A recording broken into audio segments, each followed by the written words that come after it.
தேமுதிக நிறுவன தலைவர் மறைந்த பத்மபூஷன் கேப்டன் விஜயகாந்த் அவர்களின் 74வது பிறந்த தினத்தை முன்னிட்டு கொண்டலாம்பட்டி பகுதி சார்பாக 300 பேருக்கு ஏழை எளிய மக்களுக்காக வடை பாயாசத்துடன் அன்னதானம் வழங்கப்பட்டது.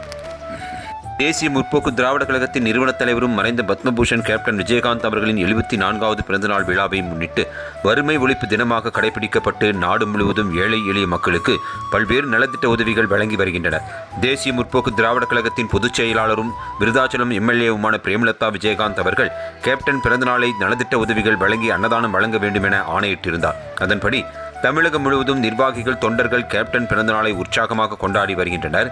அதன் ஒரு பகுதியாக மாநகரம் கொண்டலாம்பட்டி பகுதி சார்பாக தேமுதிக நிறுவனர் மறைந்த பத்மபூஷன் கேப்டன் விஜயகாந்த் அவர்களின் பிறந்தநாள் விழாவை முன்னிட்டு கொண்டலாம்பட்டி பகுதி சார்பில் அன்னதானம் வழங்கும் நிகழ்ச்சி குகை காளியம்மன் மாரியம்மன் கோவில் அருகே இன்று நடைபெற்றது. கொண்டலாம்பட்டி பகுதி செயலாளர் செந்தில் தலைமையில் நடைபெற்ற இந்த நிகழ்ச்சியில் சிறப்பு அழைப்பாளராக மாநகர மாவட்ட செயலாளர் ராதாகிருஷ்ணன் கலந்து கொண்டு அங்கு பூக்களால் அலங்கரிக்கப்பட்ட கேப்டன் திருவுருவ படத்திற்கு மலர் தூவி மரியாதை செலுத்தப்பட்டது. தொடர்ந்து அப்பகுதியில் உள்ள 300க்கும் மேற்பட்ட ஏழை எளிய மக்களுக்கு வடை பாயாசத்துடன் அன்னதானம் வழங்கப்பட்டது.